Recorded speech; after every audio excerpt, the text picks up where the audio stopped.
મિત્રો આજે 31 મે છે અને 31 મે ને સમગ્ર વિશ્વમાં તમાકુ નિષેધ દિવસ તરીકે મનાવવામાં આવે છે. અંગ્રેજીમાં જેને વર્લ્ડ નો ટોબેકો ડે એવા નામથી પણ આપણે ઓળખીએ છીએ.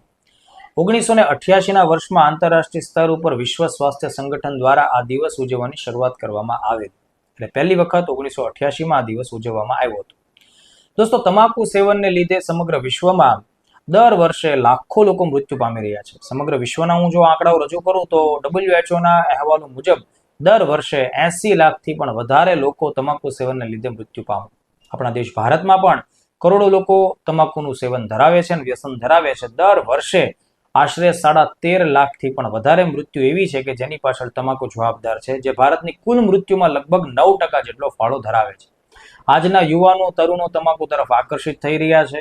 કોલેજ કાળ દરમિયાન તમાકુનું સેવન, સ્મોકિંગ, આ બધું જ વસ્તુઓ જે ચાલી રહી છે એના લીધે આવનારા સમયમાં એમની હેલ્થ ઉપર ગંભીર સંકટો આવે એમાં શંકાને કોઈ સ્થાન નથી. આ વર્ષ એટલે કે 2026ની આ જે દિવસ છે એની સ્પેશિયલ થીમ છે દોસ્તો, એ છે unmask the appeal. Unmask the appeal એનો મતલબ એમ થાય કે જે તમાકુ વેચતી કંપનીઓ છે એ જે રીતે લોકોને આકર્ષિત કરવા માટે થઈ અને અવનવી આકર્ષિત જાહેરાતો કરે છે એને આપણે ઉઘાડી પાડવી. એટલે unmask the appeal, countering nicotine and tobacco addiction, આ વખતની થીમ છે. એટલે તમે પણ આ વાતનો સંદેશો ફેલાવો.